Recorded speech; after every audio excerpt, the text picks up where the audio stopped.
Welcome to the Financial Flossing Podcast with Ross Brannan, guiding dental professionals to a brighter future. Ross Brannan is a financial advisor who knows it's not just about your teeth. He helps dental practice owners protect and maximize today's cash flow to plan for tomorrow's cash needs. Find him at rossbrannan.com. On the show, he brings together experts to help dental professionals looking to make smart money decisions to grow their income, turn their retirement goals into reality, and improve their lives. And now, here's your host, Ross Brannan. Welcome to the show. Today we have Dr. Chris Green and Dr. Taher Dhoon of the Practice Launchpad here to talk about their event in March called the Dental Startup Masterclass. Gentlemen, welcome to the show. Hey, Ross. How's it going, Ross? Having us. Great. So we talked several months ago. Chris, you were on. We talked about the Practice Launchpad, and it's a really cool thing that helps a lot of people. Talk a little bit about this Dental Startup Masterclass and what you guys are hoping to achieve.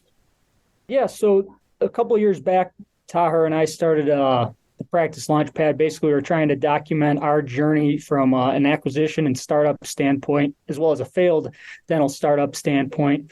And what we found was there's a lot of misinformation out there.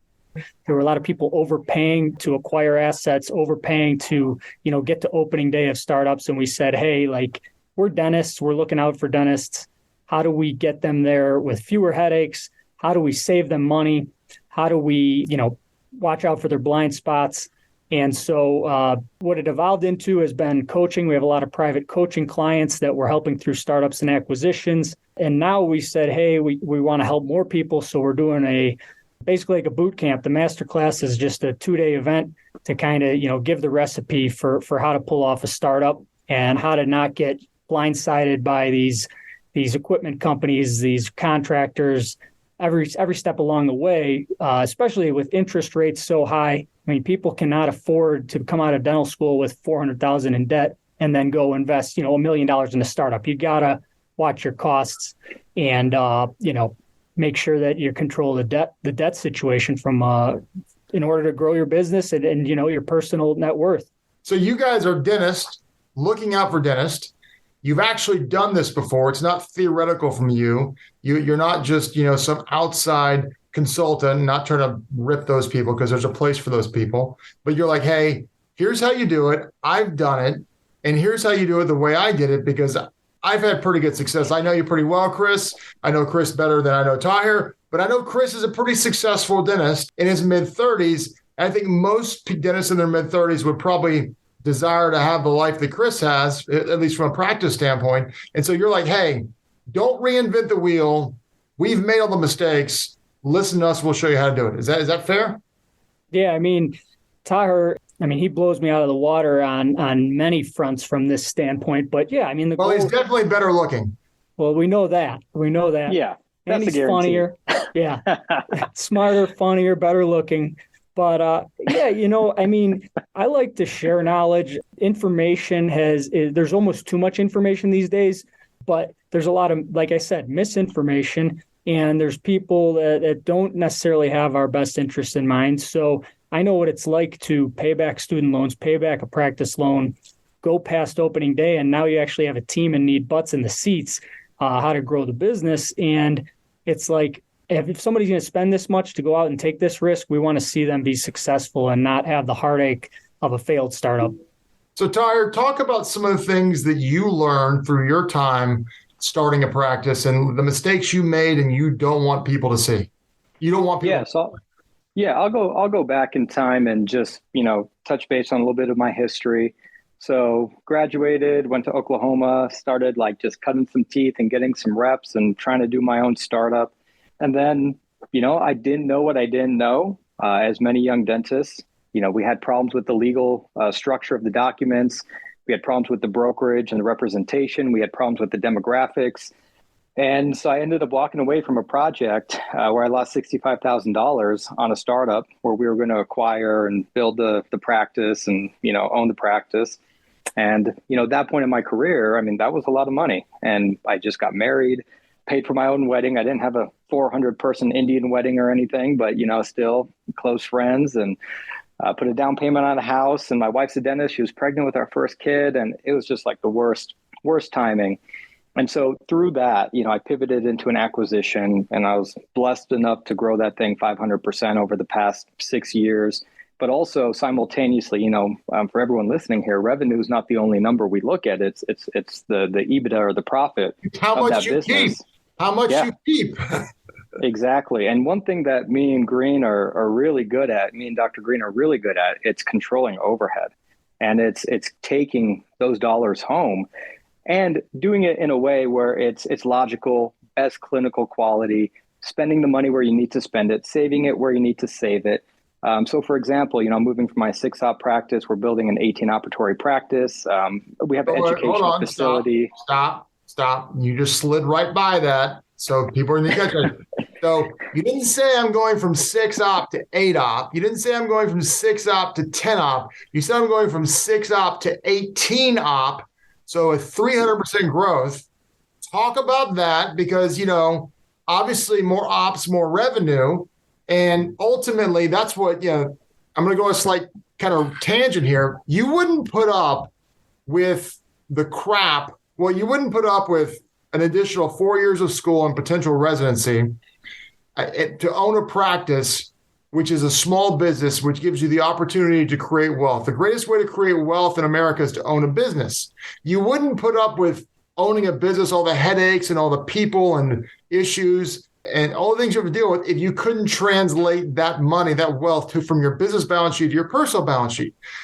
So that's part of what we're talking about here. But you're saying, hey, we've cracked the code so well that we're not just growing. I grew my practice 500% in 6 years, and I would submit that very few people have done that. But then you're tripling the size of your practice, and it's obviously you're smart enough to know I'm not going to triple my size of the practice without knowing that I'm going to fill this building up. Yep. And it's all a calculated risk, and there's a lot of ambition that goes behind it, a lot of trust in the team to fill it and grow it and fulfill the vision of the practice. But obviously, if we get to the analytics and just the numbers and the P&L and the balance sheet, it all makes sense as well, too. And so every decision needs to be kind of balanced with logic and emotion, and both kind of forums need to communicate appropriately.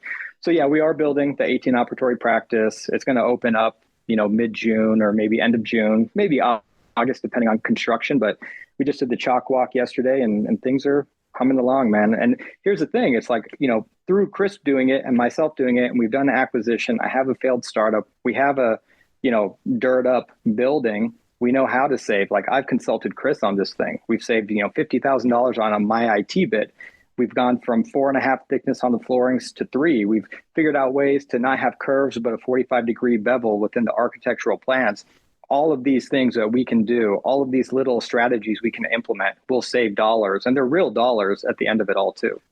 And the key is, and it's current knowledge. No, it's current knowledge. So we've come across things that we, 2 years ago didn't think about to save money and to do it right, and different complexities post-COVID with construction and building out practices. Well, I talk about this a lot, but there's a continuum of for dental practice owners. There's one side where you own a job. It's a good job, but you own a job and you might make $250 to $400, depending on what part of the country you're in. Then you have the opposite of the spectrum, where you're a business owner who happens to own a dental practice, and you're making well in the 7 figures. Then you have everybody in between. Now, there's not one that's wrong or right. It's where do you want to be? And what you guys are going to show people is, okay, we're going to show you how to start a business, not just go be a dentist who owns their own practice. Yeah, because anybody could get the loan from Chase, Bank of America, Wells Fargo, go, pay for construction, get a building built, and then start doing the dentistry, the same way they were before, kind of reproduce their production. But how do you scale that and build a team and escape the chair a little more and not be, married and tied to the chair with a ball and chain? That's a whole different skill set that I don't think that Bank of America reps are really familiar with. Well, let's just be transparent for a second. Like, I know you, Chris, you're 36 years old, you have a thriving practice, but you do 1 day of clinical work and you're very successful from a financial standpoint. Taher, how many days a week are you in the chair? I go in on Wednesdays and Fridays. So I do clinical 2 days a week. 2 days a week. Now, you guys are both in the top 1%, if not 1/10 of 1% of dental from an income standpoint. And, it's like you don't want to go learn from somebody who, barely is getting by. If you're going to learn from somebody, you want to learn from the best of the best. And so, like, to me, I'm not a big reinvent the wheel guy, like I said earlier. Why would I not want to go learn from the two of you and learn from your mistakes and your $65,000 mistake and not make my own? And then basically have you guys as mentors or coaches. I mean, to me, that's an absolute no-brainer. Yeah, and I appreciate you saying that. And here's the thing, like this project, the Practice Launchpad, this is a passion project. This has come from me and Chris meeting for Starbucks coffees and then other dentists joining us. And then us repeating the same answer over and over, and then us writing a book together. So we wrote a book called The Practice Launchpad. And then that got some traction. And so then, we started just coaching with the Dental Success Institute. And then we've got traction there. And so this is just organically grown into something that people are asking for. And so we're here to help. We're just here to help the younger dentists coming out. Like I was speaking at the dental school in Phoenix over the weekend, and they're coming out with $500,000 in debt. And it was cool because they had the professors in the room. So I'm kind of catering my conversation appropriate to both parties. But it was really cool to talk to the professors and the dental students afterwards and find out like the stressors that they have, the lack of knowledge. And on top of that, you got $500,000 and then maybe an extra $600,000 on a startup loan. You're 1.1 into this thing with really no cash flow if you're doing a startup right from day one. And it's insurmountable sometimes if you make some of the common mistakes. So who should come to this dental startup masterclass? Is this somebody in their fourth year of dental school who wants to start right away? Is this someone who's an associate? Who are the people who should be coming to this? I think we'll start with who should not come. Don't come if you want to learn how to, save money on a startup. Don't come if you'd rather just, have your equipment specialist make the decisions for you. Don't come if you don't want to put the work in to make it happen. So that's who shouldn't come. But who should come, anybody that really wants to, is ready, maybe financially, they feel like they have the chops that they could go out and make this thing happen.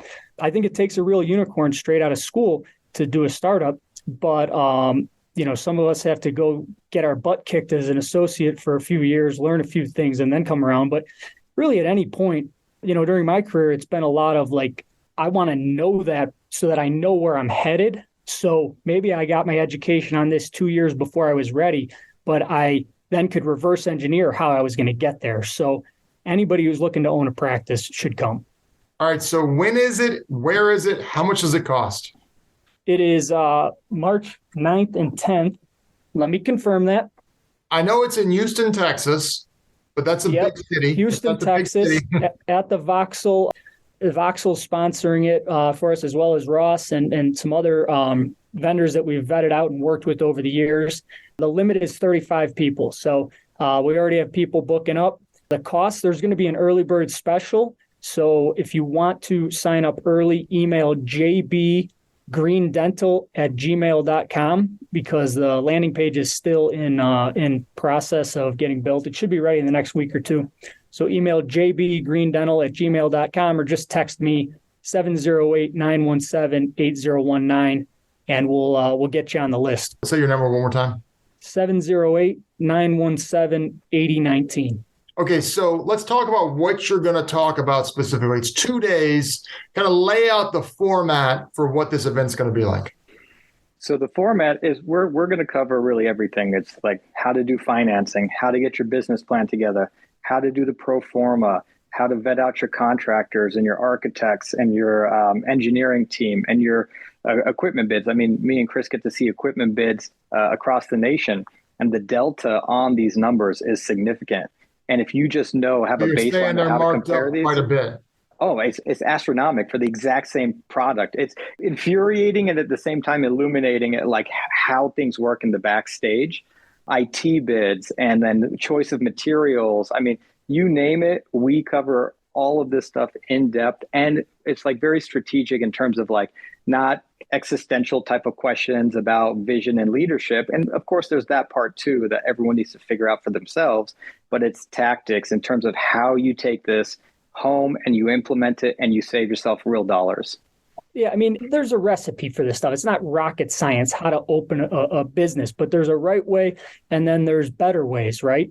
And there's other people out there that could give you the recipes. They could connect you with vendors along the way, do all that stuff and, vet them out too. But what we're just trying to do is come from the standpoint of, hey, we've done this, we've paid the bills, we've paid the loans, we've been in your shoes, we know, we've used the vendors, we've used the wrong vendors before also, and would hope to get you there with fewer headaches and know that you could trust the process. I mean, it comes down to who do you trust to guide you or shepherd you to the opening day and beyond, really, because like Taher alluded to earlier, like overhead's a huge thing. Like 5%, 5% savings in overhead from the beginning. Think about that trajectory over the longevity of the ownership of that practice. We're running practices around 40% overhead, where the national average is 65% plus. That's 25% delta there. And the decisions to get there start pre-opening.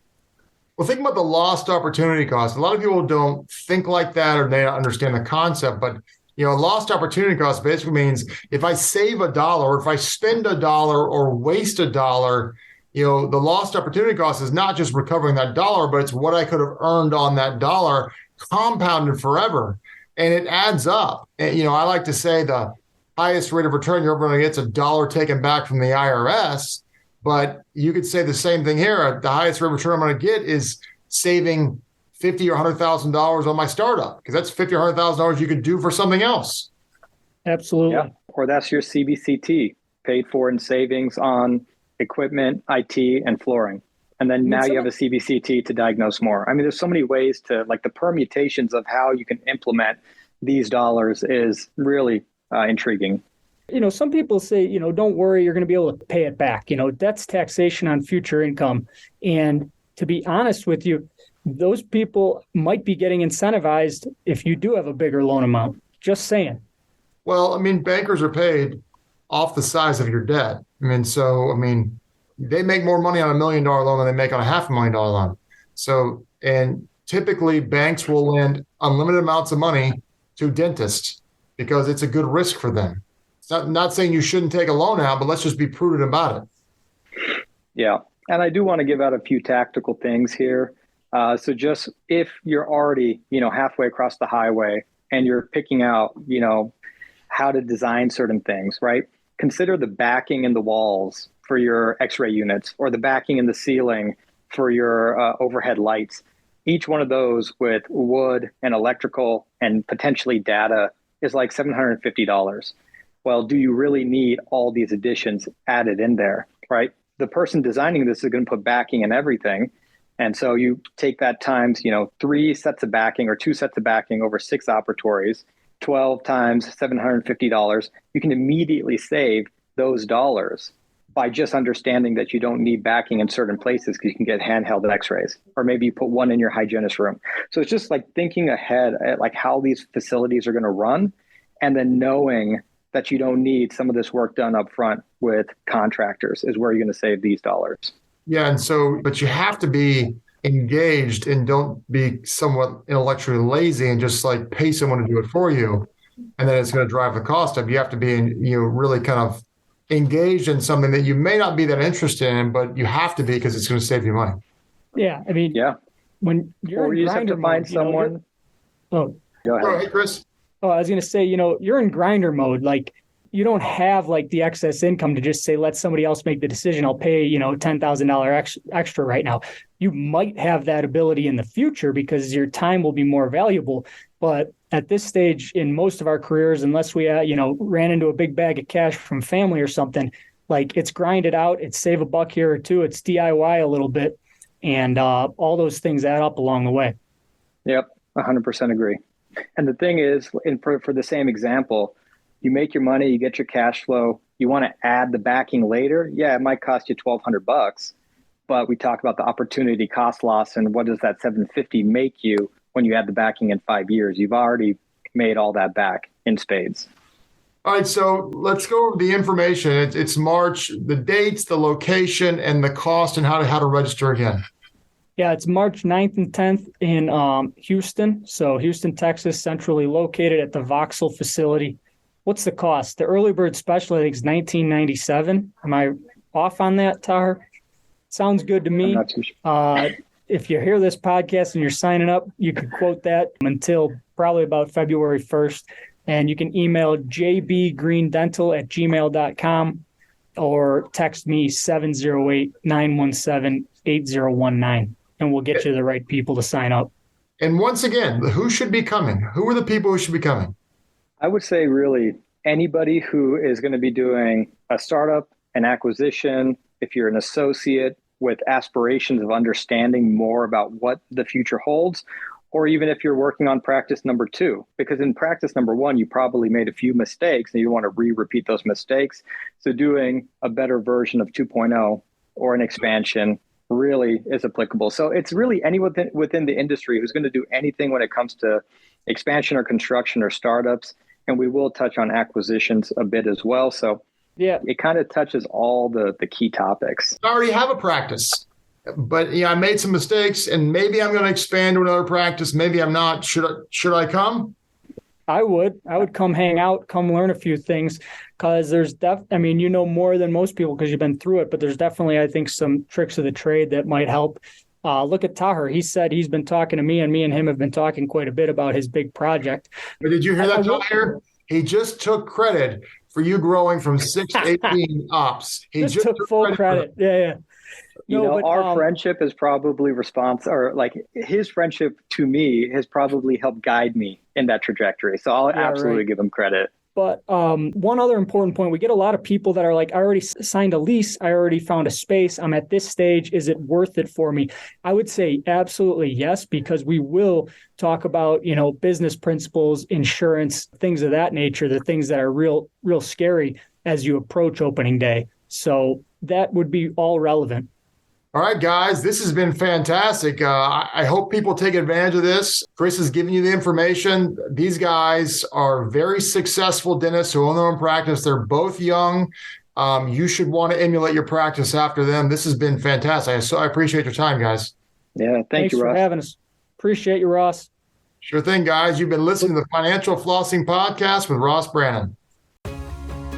This has been another episode of Financial Flossing with Ross Brannan, guiding dental professionals to a brighter future.